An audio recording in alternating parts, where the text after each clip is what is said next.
Hi guys, welcome to another steamy debate.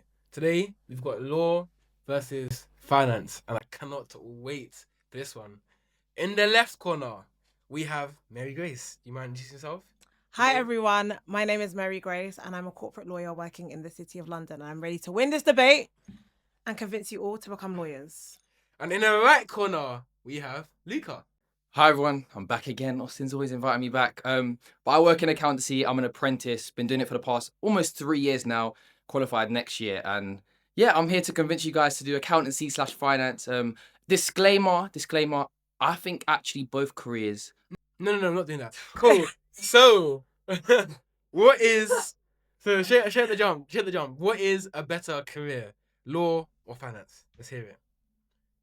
I'm gonna sound like a lawyer, but can we define when we say finance as a career? Like how broad are we talking? You think all sorts of finance, or like finance in terms of in a bank? So, what's a better career, accounting or law within a corporate? What's a better corporate role in a big firm, accounting or law?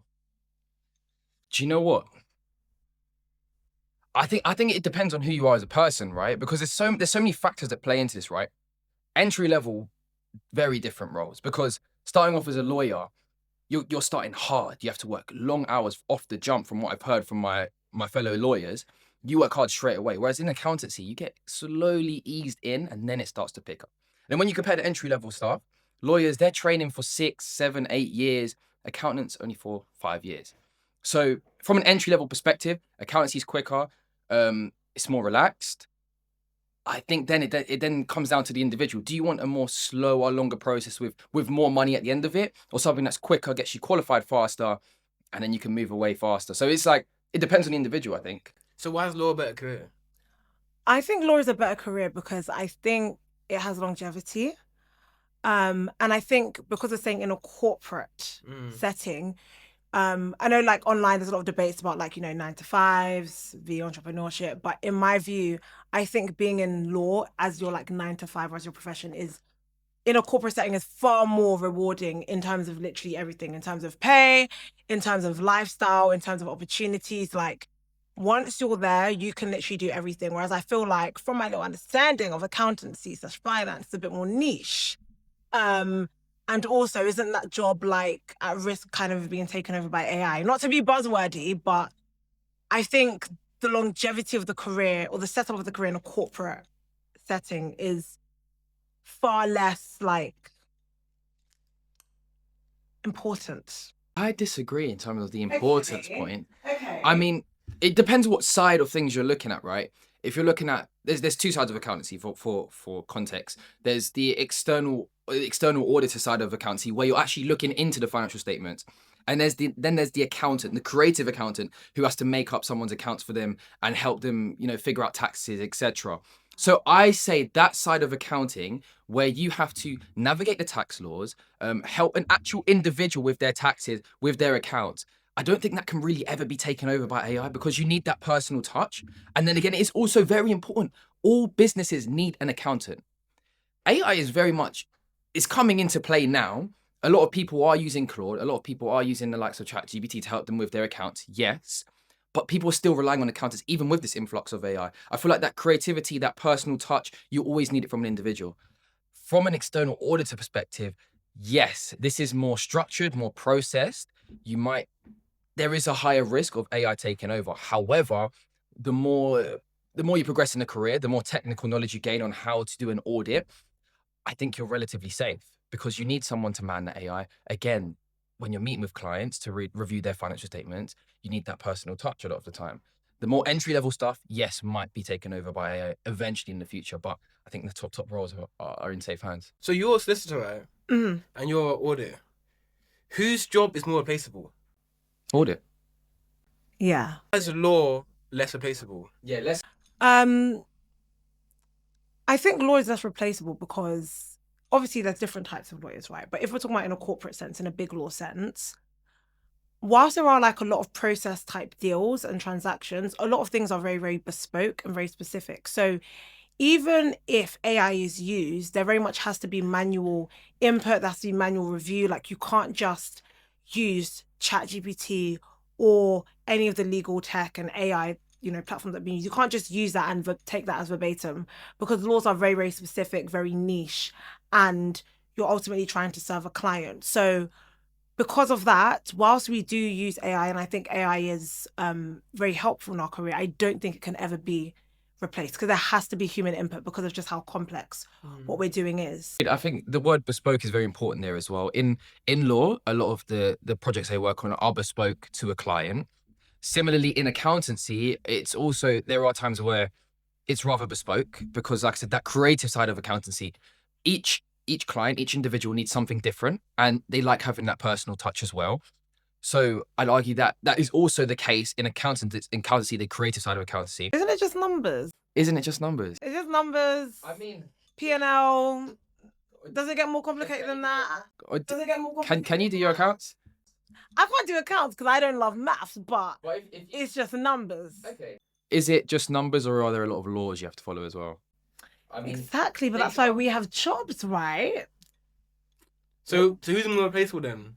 I'm guessing. So you're trying to say that it's not replaceable because there's only to be like a bespoke touch to it. But how bespoke can it really get when it's just numbers? there's so many inputs you have for a business. Austin, you'd know, having your business, how many expenses do you have? How many different sources of income do you have? Just throwing that into an AI bot can be difficult to actually pick up all the ways that you can navigate the laws. And if you want to, I'm not saying everyone wants to, but reduce your taxes or keep it secure or keep it easily accessible. All these things are, you kind of... But I feel like you're more likely to make a mistake. I'd rather an AI bot do my expenses because I don't want to make a mistake. Whereas you guys... I feel like you're making mistakes. And you guys do make mistakes. There's so many news articles coming out all the time about how people are doing their accounts wrong. And I know people that do accounts for like 4 park, etc. And oftentimes it's a mess. Oh. I could argue you could make a mistake inputting the data into the AI. What if the data you're feeding the AI isn't incorporating every type of law, all the different ways you can navigate, all the ways you could potentially reduce your taxes. So there also is human error from the AI perspective if you're not inputting the right data. Fair enough. Let's move on. Cool. Accounting, law. Which industry makes more money? Sorry, when you make more money, like as individuals? No, as in like the industry, like which has higher earning potential? I think I can answer this first. I think from a post-qualification level, like the second, let's say you've got your qualification, you've qualified now, law makes more money. I know people who are coming off of a law apprenticeship or coming off their law training contracts and they're on close to 6 figures, if not over 6 figures, right? You can't get that. Please, if you're going to go into accounting, you're not going to get 6 figures after qualification. So after you graduate or qualify rather, yes, law makes more money. However, earning potential now, if you climb to, in accountancy, we have this thing called a partner, and there's a specific type of partner called equity partner where you have a percentage of the business you're working in, right? And where law also does have that, right? But if you climb to that sort of level and your equity partner, you have the stakes in the business, you can be earning way over 7 figures, especially in the US. There's even a higher potential there. So I'd say there is a very high potential earning salary in accountancy, and I'd say that's more close in comparison to the post-qualification salary. Yeah. I don't agree.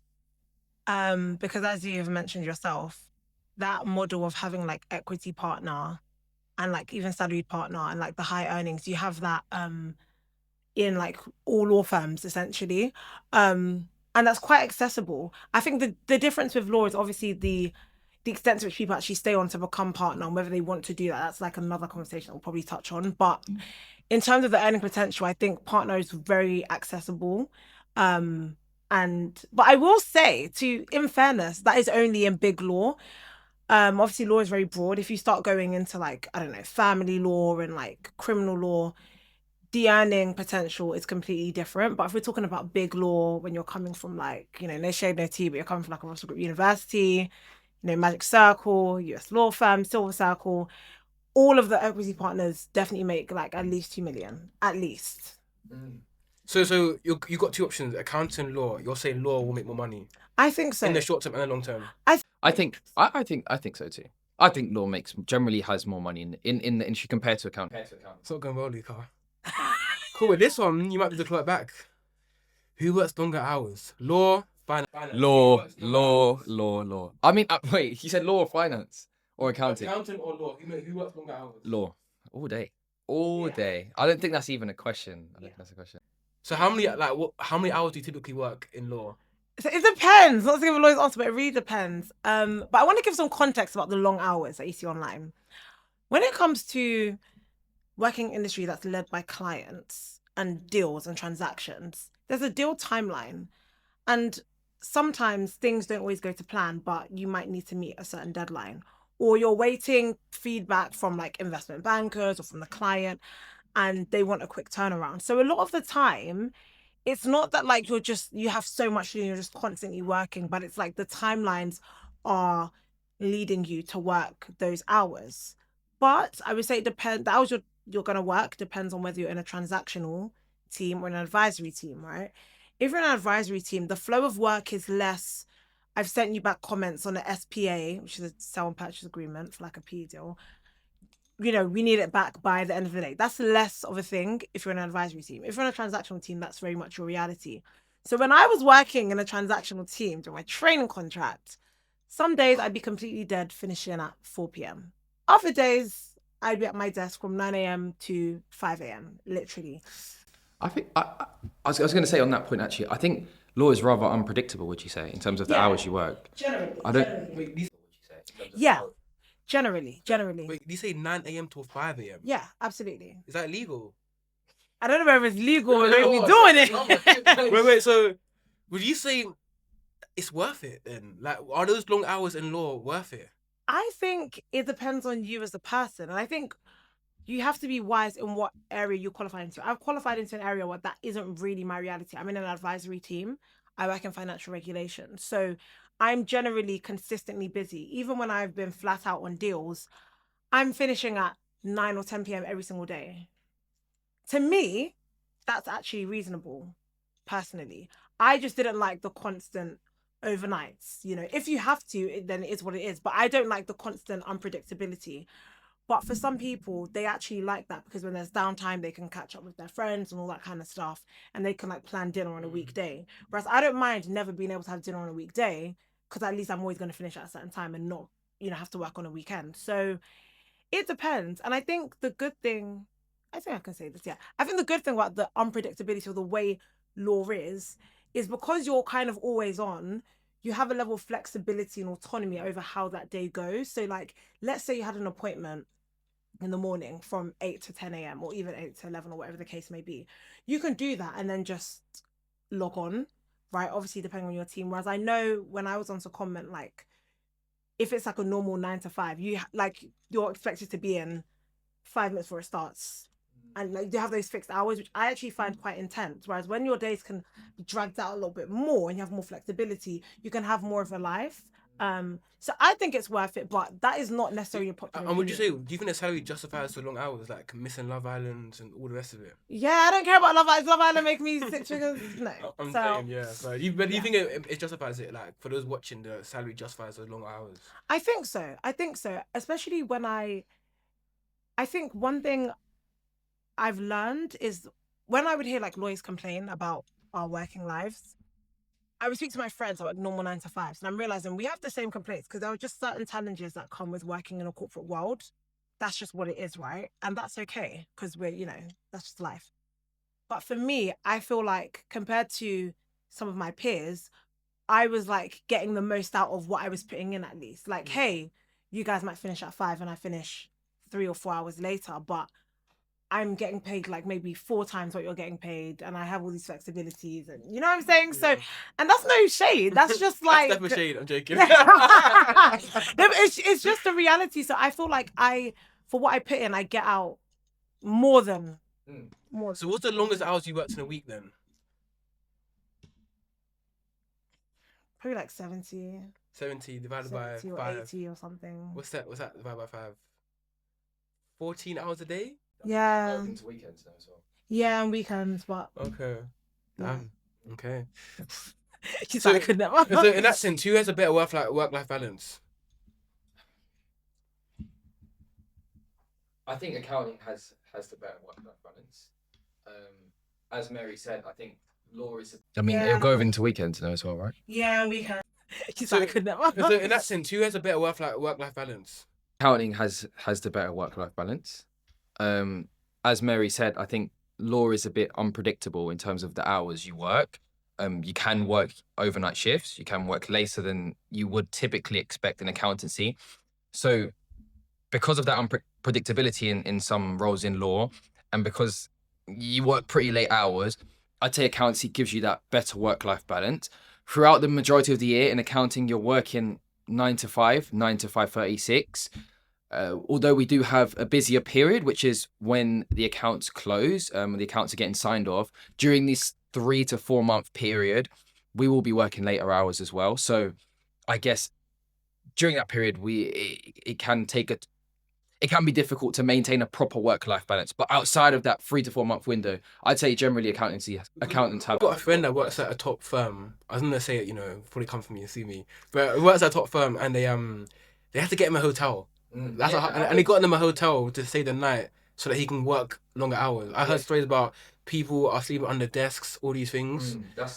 I think In that's accounting. Yeah. I think ultimately though, if that depends on the individual and also depends on the team you're in as well. I think as much as there are deadlines that you have to meet sometimes in accountancy, because with accountancy, right? Clients have strict deadlines, especially if there's something called listed clients where they're on the stock exchange. You have to meet the deadline in terms of signing the account. So that's probably the scenarios that happens.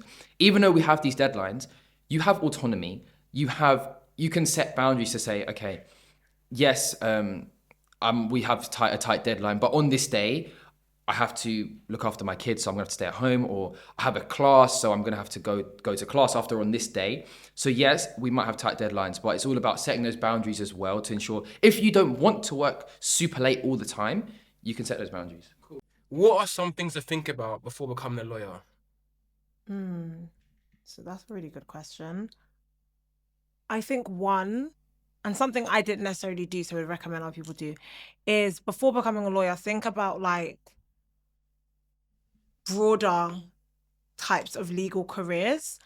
When I was in uni and I went to LSE, obviously it was very focused on like corporate law or like politics and policy. That's very much the epitome of what LSE was. It was either those two. But I feel like legal careers are way more diverse. Even if you're not necessarily a lawyer, but in terms of being a lawyer, like there's, entertainment law, there's criminal law, there's family law. There are so many different ways you can be a lawyer. So I would actually think about things beyond just corporate law, because a lot of people actually would probably like or enjoy being lawyers more if they weren't in corporate, if they feel like it wasn't suited to them. I also think people need to think about how much commitment and high expectations there are of you at every single stage of your legal journey. So to give you an example, you must to be in any top firm, you need to get a 2-1 at uni. That's not even negotiable. In fact, before we even get to uni, some firms have A-level requirements. So generally, you need to have at least AAB. So when you're doing your A-levels, you need to think about that. After that, you need to make sure you obviously don't fail any of your modules, because you can lose your training contract. You then have to remember when you're in law school to not fail law school.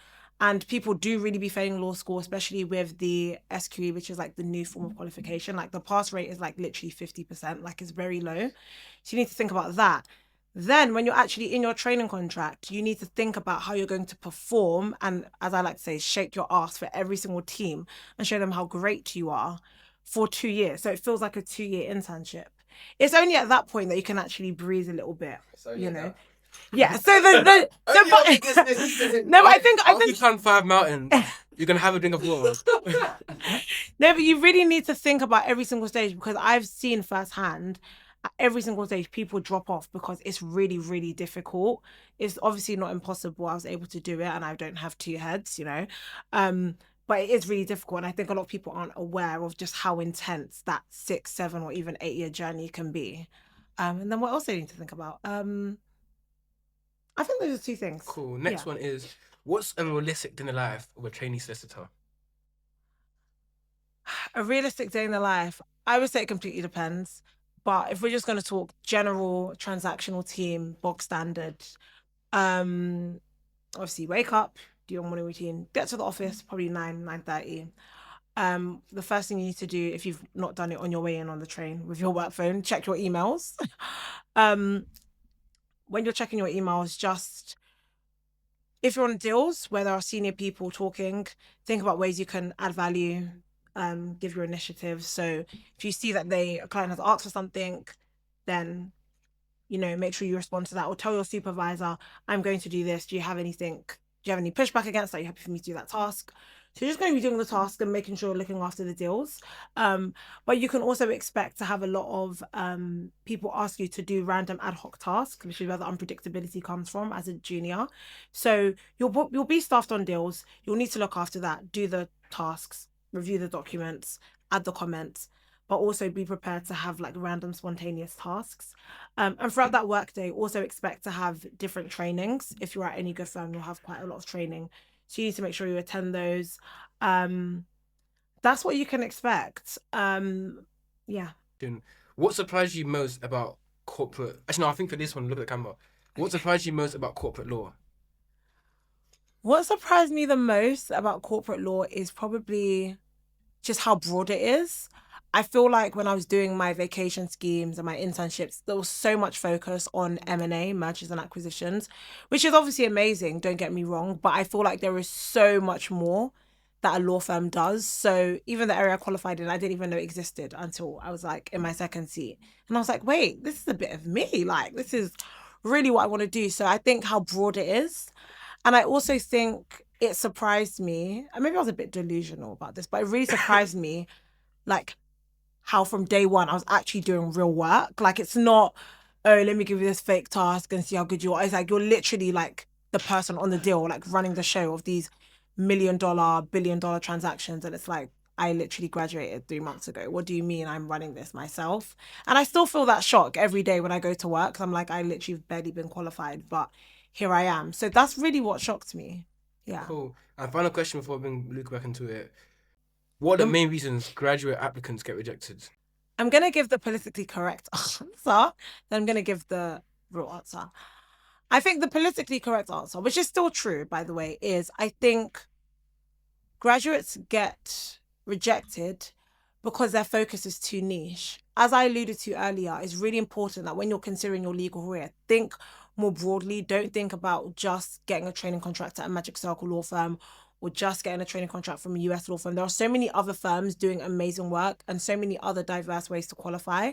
So, because you have to think about it, if there's like millions of law graduates every single year applying for the same, 1,000 places, it's difficult and it's going to be competitive. So I think be quite broad. That's what I would say is like the politically correct and true answer. I think the other answer is I think graduates get rejected, because a lot of firms have target universities, right? And that's their focus. So I'm not saying if you don't go to certain universities, you can't get a training contract from a top firm. But I think like a lot of people do come through the pipeline. And a lot of the people that you might be applying against have had, during their even university open days, they're told about the first year schemes to apply for. They're told in their first year, they have special dinners with graduate recruitment. Like, they're very much in the pipeline. So that's why, a lot of my friends from my university all got training contracts. But I know people that went to certain universities, like everyone hasn't really gotten one because there's a pipeline. So that's why I said you need to be broad so that you can hedge yourself and put yourself in a good position. I'm just being real. No, I love that. That's what you want here. Cool. I'm going to look back into it. Law, finance. Which industry has harder exams? You think law has hard exams? It's always subjective. But if you look at statistics, depending on which exams you're looking at, I mean, for SQE, I think the pass rate is between what is it, 40, 50, 60%, something like that. Something like the ACA qualification, which is the qualification I'm doing, the pass rate is substantially higher. It's between 80 and 90%. Oh, wow. But then, if you look at another qualification, like if you're looking at the CFA qualification, that has a much lower pass rate. I believe that's also in the 40 to 60% range. So yes, those exams are very difficult and are probably on a similar level to the SQE, arguably. But then when you look at something like in accountancy, like the specific accountancy qualifications, your ACA, your ACCA, your SEMA qualifications, these qualifications are difficult. But I don't think they come near to the SQE. I mean, what about the other qualifications in law? What are they like?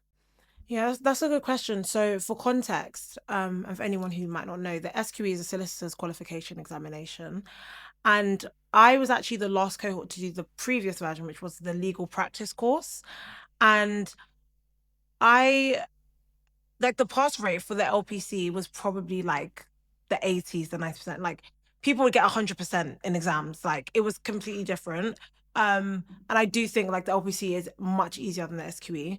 The SQE, so for context, the LPC is like a normal uni exam. Your lecturers write it, open book, all the things. The SQE is in like a driving test center. It's closed book. You get tested on your undergraduate knowledge, whereas that's not the case for the LPC. It's just a completely different format. It's like the best, you know, the multiple choice, but it's like the best answer out of the multiple choice is that. It's just completely different. And I know the SQE is very, very, very difficult. So I think before, if you asked me maybe like 3 years ago, I would have said probably accounting would be more difficult. But I think now, because the SQE is just so difficult and inaccessible in my view, I would say the law ones are harder. But of course, you have to make sure you do well in university and stuff, but that's just normal. Is a law degree harder than university? I don't think so. But I genuinely think, what do you call those subjects? So like STEM subjects, I think they're more difficult in university generally. Like I feel like to get a 2-1 in law, obviously to get a 2-1 in law, I think is not that difficult. I think to get a first in law is really hard. Whereas I feel like to do well in STEM generally I did STEM. I don't think it's that hard because a lot of it's multiple choice questions as well. Whereas law, you've got like essay. Like, ours is a lot of multiple choice, so like you can even do that process of elimination to get an answer. Fairs. Yeah. Fairs. I just wanted to add back on that qualification point, especially when you're training and you're qualifying when you're working and qualifying at the same time, right? There is a big play of survivorship bias when it comes to these qualifications, right? And by this, I mean, the more you progress, the more people drop off. So then it seems like the pass rates can be really, really high. But when you think about it, all the people previously that failed on those other exams have then probably left the company, just dropped out the qualification entirely. So then don't be deceived by when the ACA has an 80 to 90% pass rate, because it's all the best candidates that are doing the exams. And similarly for some of the law qualifications as well, a lot of the time is the best candidates that are doing the exams, because the people that struggle with them tend to have left the company or dropped off the contract. Can I just ask a question on that? So when it comes to accounting, and obviously you go through like the process, obviously you're doing an apprenticeship and you start studying for the exams, those tend to be sponsored by your company, Yeah. I assume. And then if you fail any of the exams, do you lose your job? Exactly. So that's exactly plays into that point that I just made, right? If you fail, depending on which company, right? If you fail once, twice, 3 times, some companies are harsher than others, you then drop off the qualification entirely. So then that only, when you get to the... You say that as in like you get fired? Fired, yeah. So when you move on to the higher level qualification, the pass rate, of course, is going to be high, because all the people that struggled previously won't be remaining on the higher level qualification. So that's why it can seem a bit inflated. Cool. And final question for you, Luca. What are some things you did in your year 12/year 13 to land an apprenticeship? I think being curious is the most important thing, and I think that goes for most roles as well. Like, you need to have that willingness to learn and wanting to know more. I think that's the mindset I had from day one in sixth form. Like, just go to events, speak to people, learn about the industry, put yourself out there as much as possible. I'll give you an example, right? There was this assembly they were doing in my school, and the only thing was a lot of people didn't go because it was at lunchtime. So I think there was about 8 people that showed up for an external person coming in and giving advice about finance. Why out of 100 and something students did only 8 people turn up? It's because it was at lunchtime, right? I said, I don't care if it's at lunch. I missed one lunch. I get to learn about finance.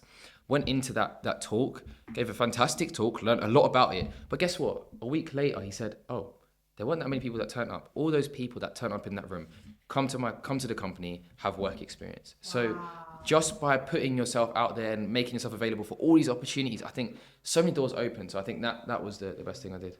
Cool. Amazing. Guys, it's been an amazing debate. Thank you so much. Who do you think won? Leave it to the comments.